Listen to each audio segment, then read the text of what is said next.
One of my favorite comments from a review of my book was that it was a story about power and how you get power and how you keep power. I think it's very illustrative of that. I actually was very happy at that review because I felt that at the bottom, that was what my book was about. Yeah, It was the bigger theme. a bigger theme. Yes, There was not the just theme wine. of power, not just wine, but also I felt that it was very American, the kind of story that people like in America. Yes. You know, somebody comes out of nowhere. This is an American mythos, if you will. Mm-hmm. The idea that you can come out of nowhere and by sheer dint of hard work and smarts and all these things, you can triumph. And somehow Parker's story resonated with a lot of people.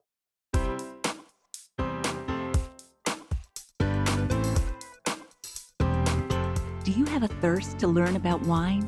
Do you love stories about wonderfully obsessive people, hauntingly beautiful places, and amusingly awkward social situations? Well, that's the blend here on the Unreserved Wine Talk podcast. I'm your host, Natalie McClain, and each week I share with you unfiltered conversations with celebrities in the wine world, as well as confessions from my own tipsy journey as I write my third book on this subject. I'm so glad you're here. Now pass me that bottle, please, and let's get started. Welcome to episode 39. In today's episode, we're chatting with Elin McCoy, the wine columnist for both Bloomberg News and Decanter magazine. We're going to dive into one of the juiciest topics in the wine world, the power of wine scores. But wait, do they still have sway over the way we buy wine? How is that changing with millennials and social media? Are scores actually a valid way of appraising wine? And how is the use of scores in liquor stores sometimes misleading? Dun, dun, dun. Elin explores these topics in her fascinating book about Robert Parker, and more on that in just a minute. I'll put a link to her book in the show notes, along with links to wines that I've scored 90 points or higher that are in stores now. And you'll find all of these at nataliemcclain.com/39. I'd love your help in spreading the word about this podcast. Please post a review on Apple Podcasts, formerly iTunes, or on social media. If you do that, let me know, and I'll give you a shout out on this podcast. Plus, if you do, I'll send you a free copy of my Ultimate Food and Wine Pairing Guide. It's a quick template covering the major food matches for red, white, rosé, and dessert wines. It's visually very appealing, and I'll know you get tons of use for it. You can print it out and leave it in the kitchen. All you have to do is post a review on Apple Podcasts or social media, then email me at natalie@nataliemcclain.com, and I'll send it to you. So as promised, I'd like to share a spotlight on a member of our podcast community with you. Peter Humphreys from Hamilton, Ontario, posted on Instagram, quote, "Natalie, I just finished listening to your podcast with Tilar Mazio. I loved it.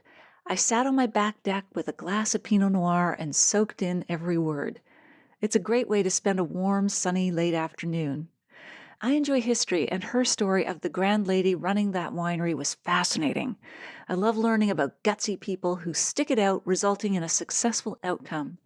I also enjoyed her approach to not adding sulfates to her wine, not typical. I love the gadgets, and her thrift store purchase of that cork remover for sparkling wine sounded really nifty.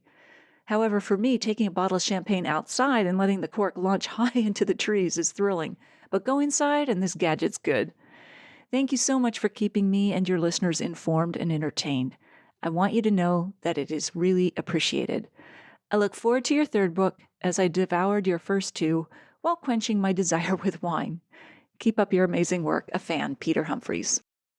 Well, thank you, Peter. I am thrilled that you enjoyed our chat with Tilar in episode 37, and I know you're going to love this one with Elin. On with the show. Enjoy.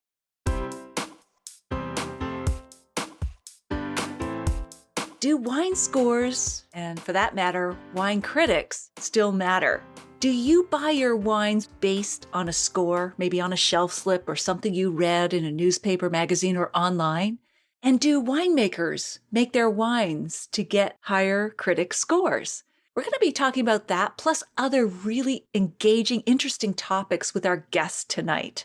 She is an award-winning journalist and wine columnist for both Bloomberg News and Decanter magazine. Her most recent book, The Emperor of Wine, The Rise of Robert M. Parker Jr. and the Reign of American Taste, garnered international praise. She has also written for Food and Wine magazine, House Beautiful, The New York Times, and House and Garden. She serves regularly as a wine judge in international competitions, appears on radio and television, and she is a frequent speaker at wine festivals and industry events. She joins me now, live from her home in Connecticut. Welcome, Elin McCoy. Hello. Hi, Natalie. It's so nice to be with you.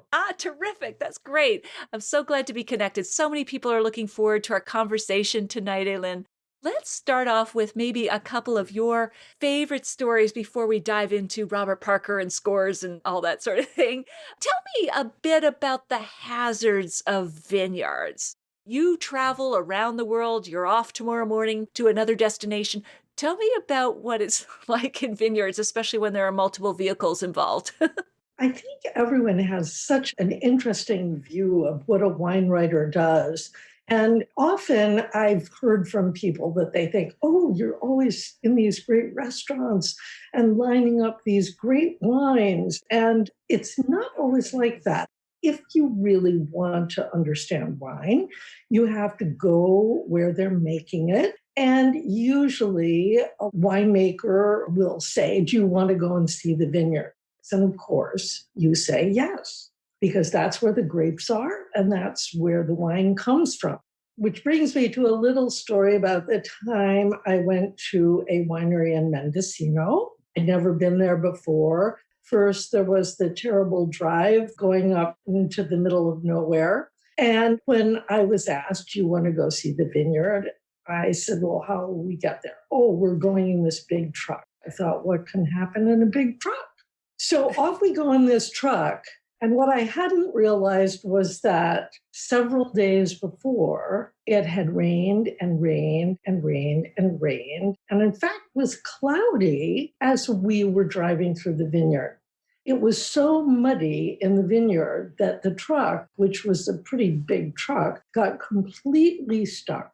So we had to get out and try to actually push the truck, which was useless.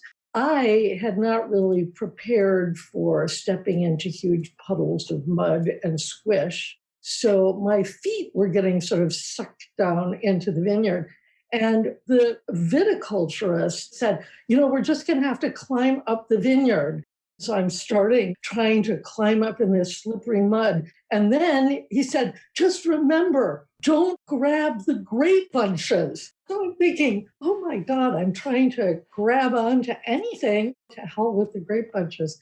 So the other side of that, of course, is that people take you around in the most frightening looking open ATV, all-terrain vehicle, and are turning around as you go down a slope that's almost vertical, which is exactly what Robert Kamen, the screenwriter who was behind Karate Kid, did with me in Sonoma. This was another vineyard experience that was terrifying.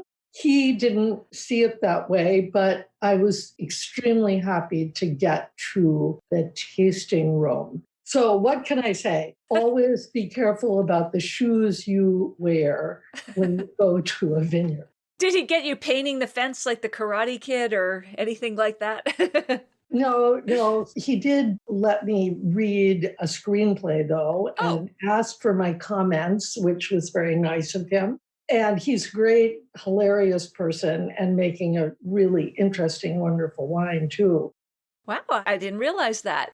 Does it have any namesake with the Karate Kid, or is it? No. He uses his own name, Kamen Estate. There you go. All right. Elin, I don't even know your take on scores. Like, are you using them regularly in what you write about? I know you do long form and narrative and that sort of journalism. Are you scoring wines yourself?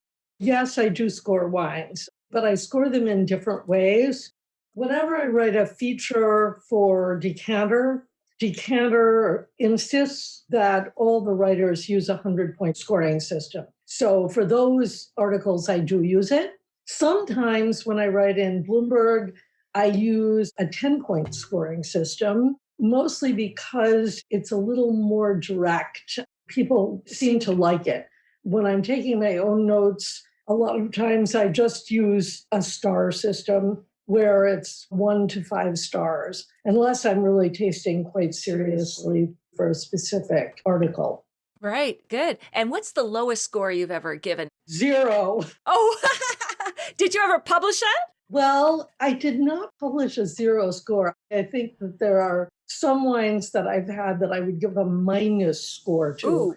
Certainly anything that's flawed, Yes. like it's loaded with volatile acidity that's just awful, or it has absolutely horrible, horrible flavors. Yes, I've had a lot of bad wine. I'm sorry to tell you that.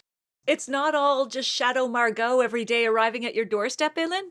No, I'm sorry. It's not all Chateau Margaux. And in fact, I think one of my very fun things in which I believe I did use a scoring system was when Bloomberg said, Elin, would you be willing to do this? Starbucks has just started serving wine. And one of the first ones in the country opened in Brooklyn, and they were going to have wine. They've since discontinued this program.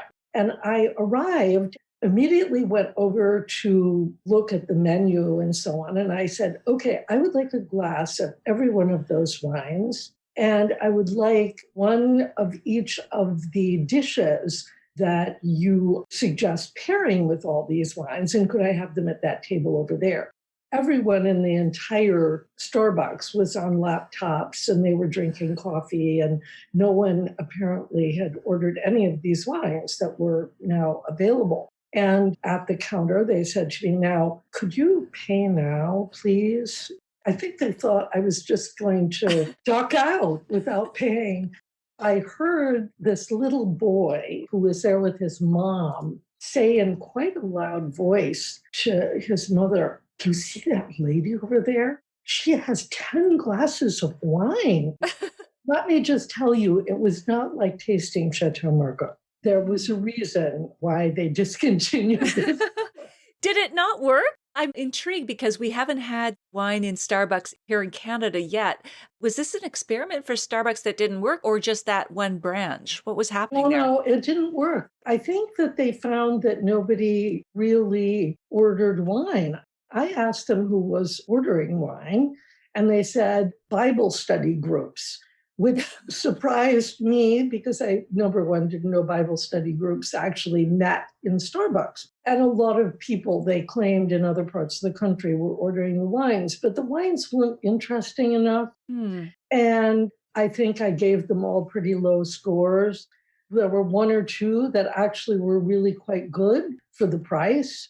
But as an idea, that's not why people go to Starbucks. They go to Starbucks to have coffee and check their email. That's true. They needed a miracle of Cana, a la not just water into wine, but something better wine. Anyway. But just to return to the score idea, yes, I think if a wine is undrinkable, it should get 0. It shouldn't get 60 or something. I don't see why it should get 60. Have you published that in any print magazine? A 0 or a really low score? I have published 0.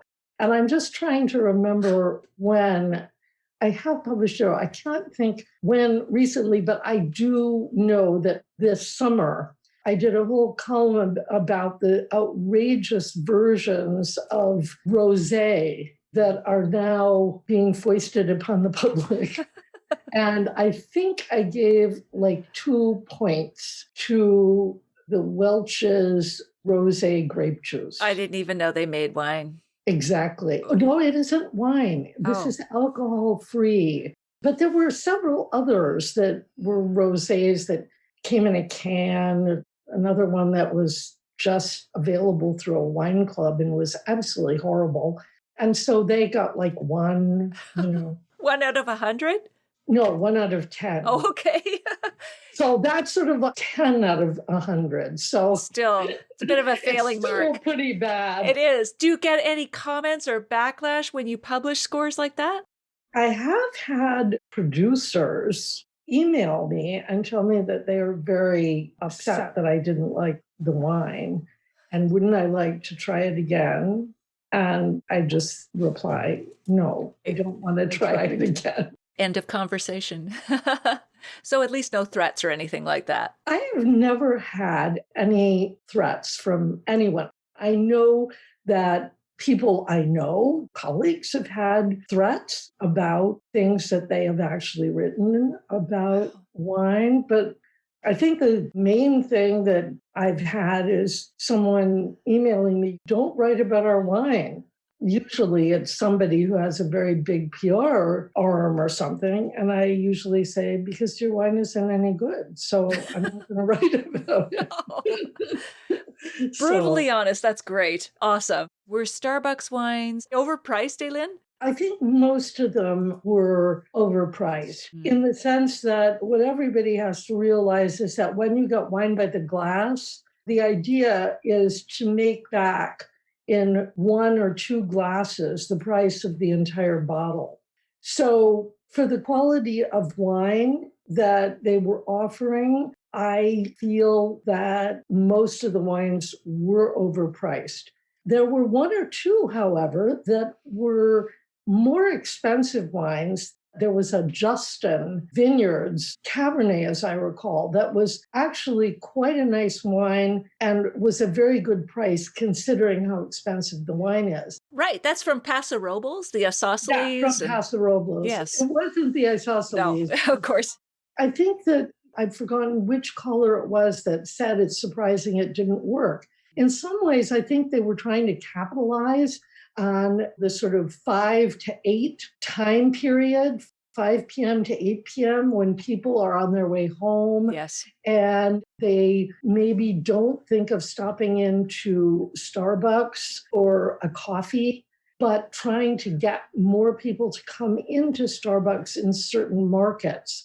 I wasn't against the idea. I actually think it's great in the same way I think it's great that Walmart has started their own line of wines, which I was impressed. They're not expensive. They're something like $10 to $16 a bottle, and they have real character, most of them for that price range. And when you have places like Target and Walmart and Trader Joe's having all these wines, this is a good thing. You want people to drink more wine and get to know wine, and this is a way that they can feel comfortable. Absolutely. Good point. And I'll just throw in this one quick little story of when I was actually running a wine class for a lot of people who were just sort of getting into wine. And there was this great couple who came up and said, do you think we should buy a case of wine? And I said, well, do you have a wine in mind? And they said, yes, we had this wine. We really liked it. Should we buy a case? I said, yeah, go for it. Why not? The next week, they came in and told me that they had not bought that case of wine. And the reason they hadn't was that they had read that it only got 86 points or 87 points or something like that from a critic. And they thought, well, they weren't going to buy it. And I said, yes, but those people aren't going to drink that wine. You're going to drink it. And they said, yes, but maybe there's something wrong with our taste buds. I thought that was the most sad story because taste is not like vision, where you have 20/20 is perfect vision. There is no such thing as everybody agreeing on the taste of things. Good analogy, yes. Yeah, too many people feel that the wine has to have a high score or it won't be enjoyable. That simply isn't true. I love that story. And the analogy, that's really good. It's like it's not binary when it comes to taste. It really is highly subjective, and we get so caught up with the scores. But here we go, Elin. You wrote the book on Robert Parker, and it's done so well. It's in 5 foreign editions, and it's coming out in Chinese, the Chinese edition, right? Yes, it's in Japanese too, So I'm very, very excited that it's going to finally come out in Chinese. Fantastic. It was such a good book. You captured the whole zeitgeist with Robert Parker. Let's dive into that topic. Where are you at right now with wine scores, and whether it's Robert Parker or other critics? Do they still matter? How much influence do they have? What's your take on it now? First of all, yes, I think they still matter. They especially matter to consumers in large kinds of wine stores like maybe Total Wine, and I don't know the comparable places up in Canada, but like Bevmo and big retailers. Well, of course, you have the LCBO, don't you? I think where you don't have people who are knowledgeable in a wine store, scores remain important for people. I also think that they're still important to distributors. Of course, I'm speaking from the American perspective with our system of selling wine, where I think they're still important to some importers. I think they're still important to some winemakers. But I think fewer people are actually interested in the scores because so many people have scores now that whoever is posting them is posting the highest score. If someone gives a wine 87 points and somebody else gives it 98 points, you can be sure that the score that's going to be posted in the retailer next to the wine is going to be the 98 score. I think that there are a few reasons why they're less important. Number one, younger people are less impressed by scores. Why is that? I think it's because they're more conversant with sharing information about what they're drinking with their friends, and they would rather hear what their friends are drinking that they like and take a chance on that. And I also think it's because there are all sorts of things and sites where people are talking about wines that they like. They're consumers recommending to other consumers. There's a lot of that that's made scores like the 100 points system less relevant.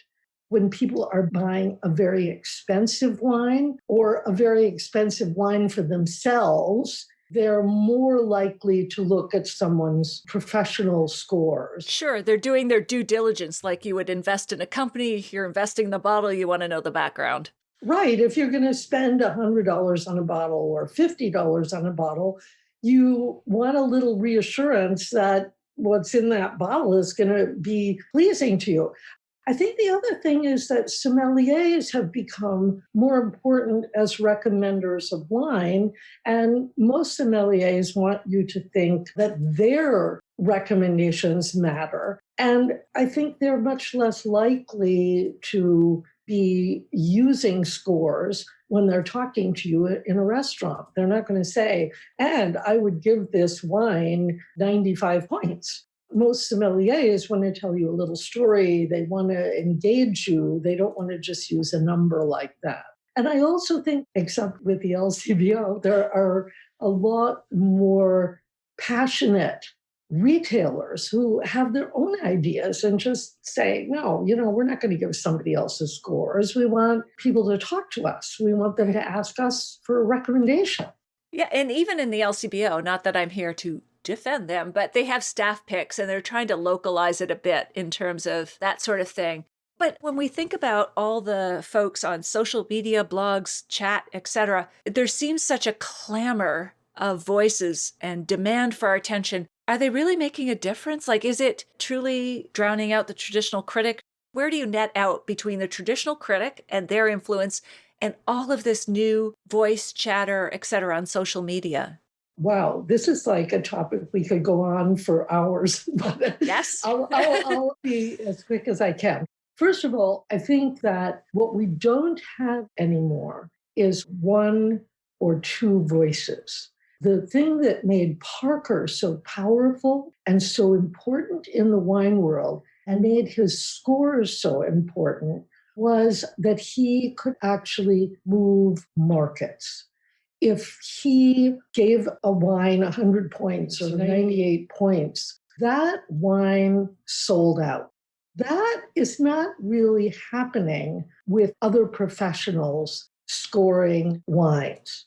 With Parker's influence waning because he's not reviewing as many wines and because it's a different world now, the impact of all these different voices is very, very different. I think people turn to them for different kinds of things. If you want news, you're going to turn to certain kinds of sites. If you want recommendations, you might turn to professionals in one way or another. I think experts are still important. There's a kind of immediate response. Which I would think would be relevant when you want a good bottle of wine. You want it now. You're out there shopping for your dinner party or whatever. You don't need to have it 2 weeks from now land on your doorstep. You want the information right now. Right. Also, the other thing that people are using some of these things, these apps, they're using it when they go into a restaurant and you're looking at the wine list. And as usual, it has so many wines on the list that you feel like, oh my God, I better pick something I already know. What I would say is before you go to the app, why not talk to the wine person in the restaurant, which is what I always do, and ask them what they think is an interesting pick. But a lot of people are too shy to do that. And so they take their smartphone and they take a photo of the wine list. And there are apps for this that will tell you, oh, this one is interesting, this one isn't. So I think people are using expertise and using all these different ways of getting information in very different ways and for different purposes. Absolutely, Elin. And here in Canada, just mentioning, I have an app as well that scans the barcode, scans the label, and it uses GPS and real-time inventory to tell you not only which wines are popular or get the highest scores, but where they are in the liquor store closest to you. So you don't have to drive 3,000 miles to Ohio to find the bottle. But I think it's that melding of old world expertise and new world technology that hits the sweet spot when you can offer that in a mobile app or social media share or whatever. So yeah, I love that point. The other thing that I think is really great about a lot of wine writing today is that it's not about scores. And I would say that one of the things that I was trying to do with my book about Robert Parker was show how wine fits into our society and how it reflects all sorts of things about the way we live, not just what the taste of the wine is like because you want to go out and buy a bottle, but also see wine and the wine world as part of our world, a bigger world. In the same way you think about a book about banking is not just about how to go open an account or how to invest, but is telling you stories about that whole world so you can understand it in a deeper way. That's what I was trying to do with my book. Yes. And I think that there are more and more interesting books that are really, really well written, that are telling really compelling stories about the world of wine. Pete Hellman's recent book about Rudy Kurniawan in Vino Duplicitas. Okay, Bianca Bosker's book, which is highly entertaining, Cork Dork. I mean, these are books that are fun to read, interesting to read, and not just about whether a wine tastes good or not. Absolutely. And you know what, Elin? They've both been on this show, and that's the reason you're on this show as well. I love the stories. I love the broader context, what goes on around the glass, not just what's in it. And I'm probably taking that line from Jancis Robinson over in the UK. So, Elin, you must get a lot of samples sent to you. How do you pick? And are you going to events? I mean, how do you choose? Because I write for Bloomberg, I cover wines of the world, which is a big, massive number of wines. How do I choose what I'm going to review? Wow. Well, first of all, I go to a lot of portfolio tastings of importers and distributors in New York. I do get a flood of samples. And in fact, when I have told some people, I'm never going to review these wines because they're not the kinds of wines that my core readers are interested in, they insist on just sending them to me anyway. And so those wines are contributed to things like a dinner to raise money for literacy efforts. I do travel a lot and taste a lot of wines that way. I would guess I taste somewhere between 4,000 and 6,000 wines a year. How do I recommend them? Wow. Usually I have a lot of ideas in mind of something that I want to write about. Like one of my upcoming columns on Bloomberg is going to be about really good Italian sparkling wines that are not Prosecco. So for that, I got started by going to an event where I tasted a bunch of Italian sparkling wines that weren't Prosecco. I thought, wow, these are really good. I should write something about this. And so I went through all my samples and I gathered all the ones that had to do with any kind of Italian sparkling wine. I lined them all up. I tasted them blind. I then called somebody who had emailed me about meeting to talk about some kinds of sparkling wines from another region in Italy. And I met with them and I tasted a whole bunch of sparkling wines. And then out of all of those, I will pick the 10 that I think are the most interesting, the best value for money, and that I personally think a lot of readers would like, and also are available, because I try not to recommend a wine that you can get if you go to one tiny little shop in one location. I try to find wines that have some availability. They don't have to have wide availability, but they have some availability. So I think that's pretty much how I do it. Also, when I come across something that really surprises me, for example, a number of years ago, sadly, Christian Wex, who at the time was running Chateau Petrus and who owns plenty of top fabulous Pomerol estates in Bordeaux, started producing regional wines that were under his name. I met with him. We tasted one that was from the Médoc, one was regional Saint-Emilion, and there was a regional Pomerol. That regional Pomerol was unbelievable. It sold for $17 a bottle. I personally went and bought 2 cases of this wine, and I thought it was just unbelievable. And I raved about it in one of my columns and got an email from somebody, I'm in Japan. How can I get this one?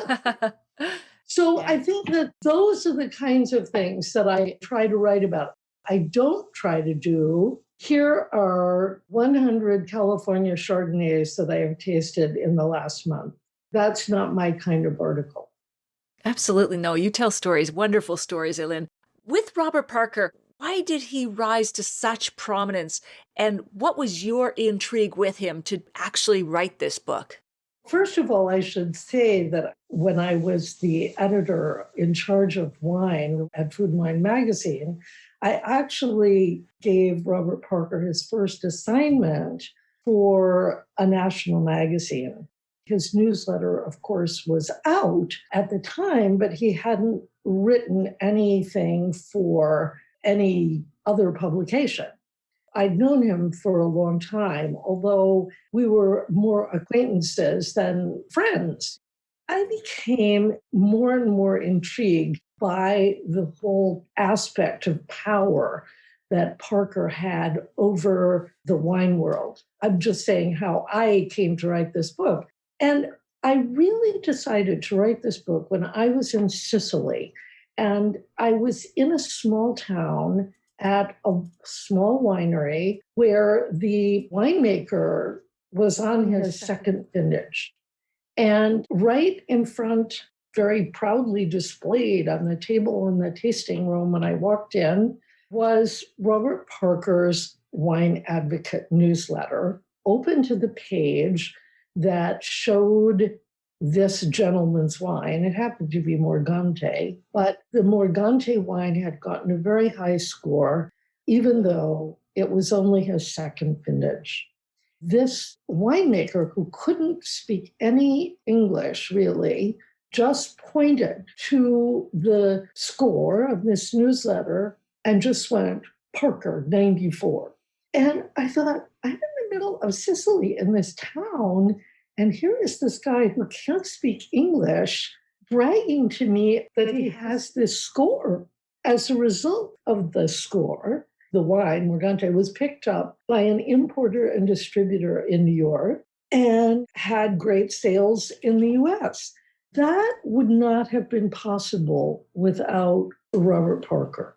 In other words, somebody who started out, was on their second vintage, would have had to prove themselves before some importer finally discovered them and decided to do something like bring them into the US.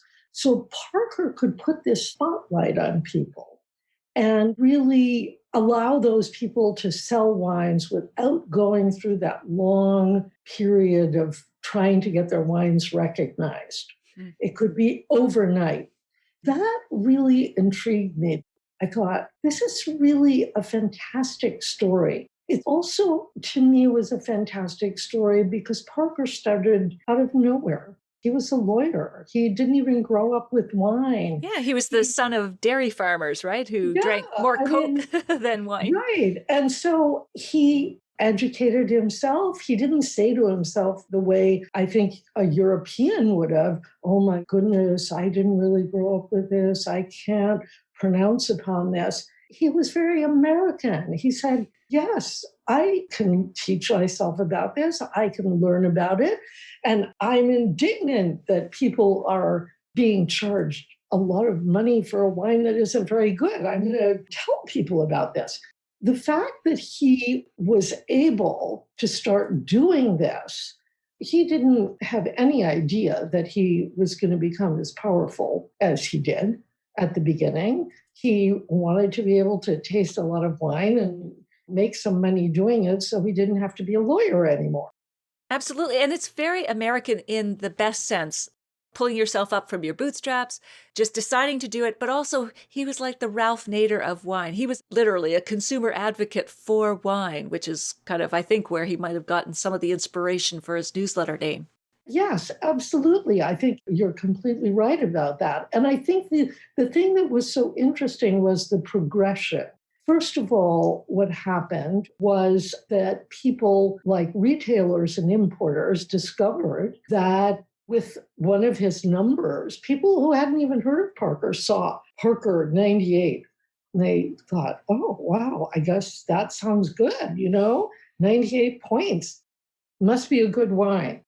Retailers did so much promotion for him by putting these numbers up on shelves and also in advertisements that they took out in huge page ads in the New York Times.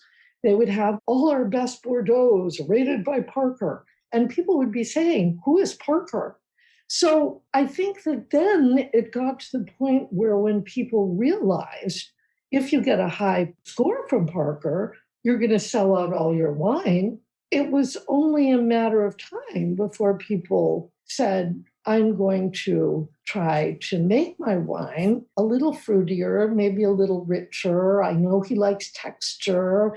I'll make my wine a little more like that so that I can be sure I'll get a high score.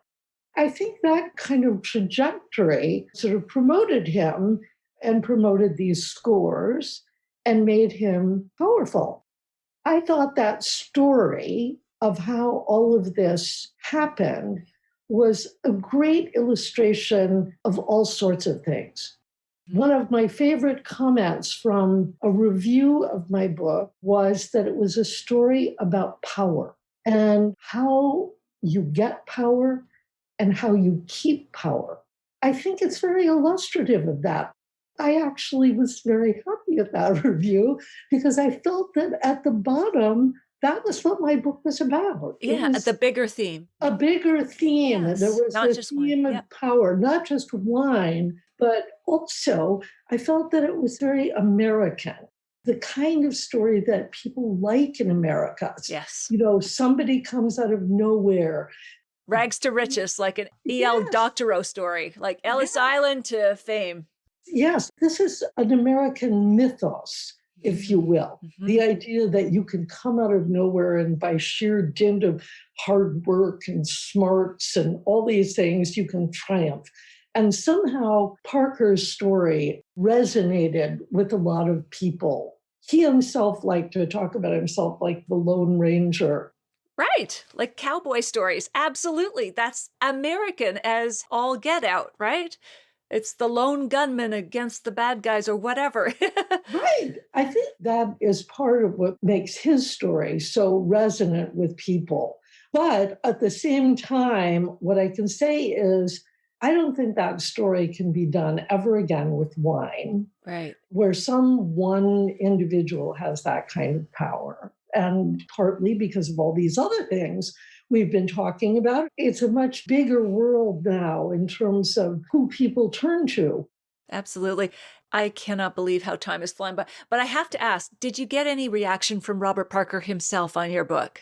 Absolutely. And he was not happy. Oh, He was what did he not say? happy. Well, he didn't say it to me directly.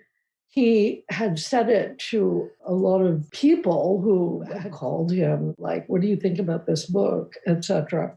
And so he said, well, she got a lot of things wrong. So I asked one reviewer who called me for a comment for that. I said, well, did you ask him, like, what is it that I got wrong? And he said, yes. And I said, and what did Parker say?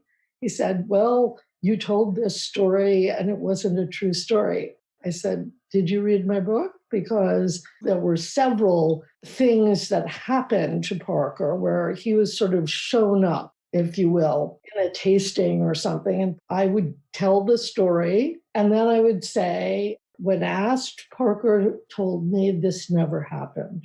So I said, that's what journalism is. You are presenting what one person says, and then you're saying the other person says it didn't happen.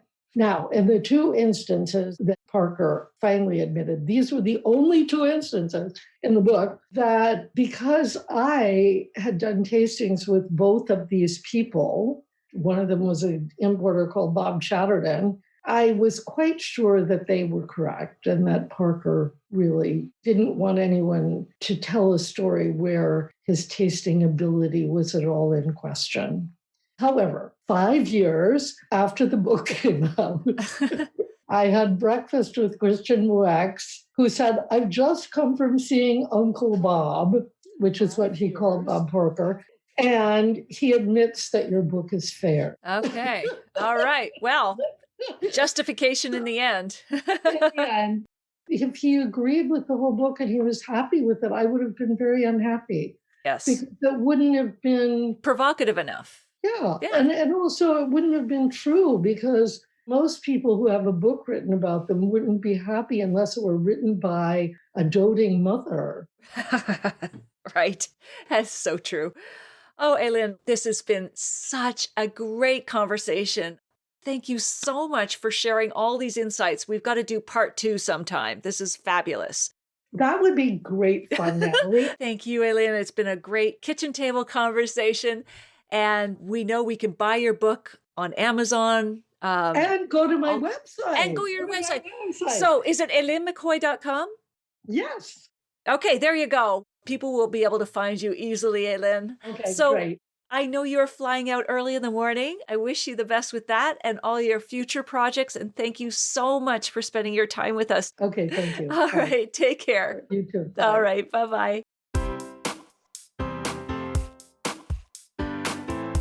Well, there you have it. Here are my takeaways from this terrific discussion with Elin. Number 1, I loved Elin's stories about the less than glamorous life of a wine writer, from climbing muddy hillsides to tasting wines at Starbucks that just aren't quite Chateau Margaux. Number 2, she has a real egalitarianism that comes through in other stories, such as Walmart offering its own wines, and she sees this as an opportunity for more people to experience the pleasure of wine rather than dismissing these wines with snobbery. Number 3, she makes an excellent analogy that taste isn't like vision, perfect at 20/20 or not. Rather, taste is far more subjective. You may enjoy wines that don't get high scores, and of course, conversely, you may not like those that do get the high scores.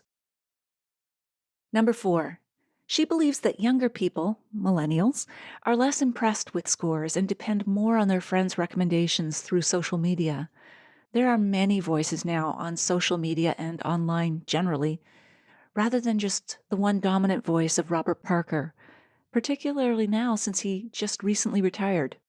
Number 5, it's insider knowledge that liquor stores tend to post the highest score they can find for a wine because they want to sell it. It's not because the critic happens to be their favorite critic.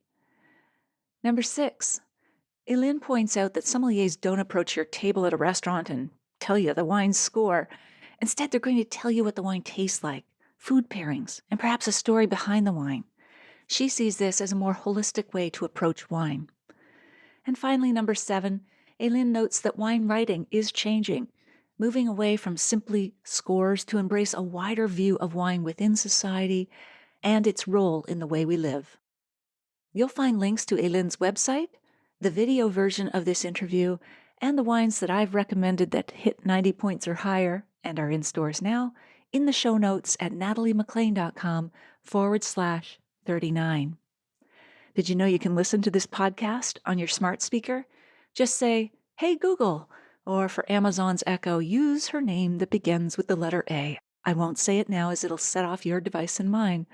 So I'll say Madam A, as in, Madam A, play the Unreserved Wine Talk podcast. I'd love to chat with you while you're watching the kids play soccer, refilling the water cooler, or sorting socks. It's always wine time. What was your favorite tip or quote from this episode? Please share that with me on Twitter or Facebook and tag me at Natalie McClain. On Instagram, I'm at Natalie McClain Wine. If you like this episode, please tell a friend about it, especially one who's interested in wine scores and how they affect the wines we drink.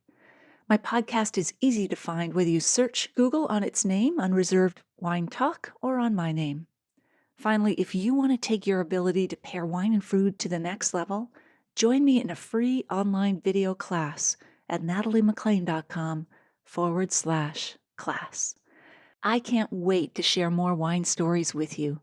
Thank you for taking the time to listen to this one. I hope something great is in your glass this week. Perhaps you're drinking a wine that scored 90 points or higher. Or maybe you're not, and you still love it.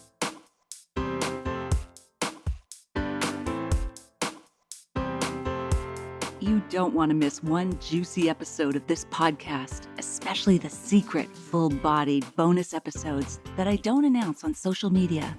So, subscribe for free now at nataliemcclain.com/subscribe. Meet me here next week. Cheers.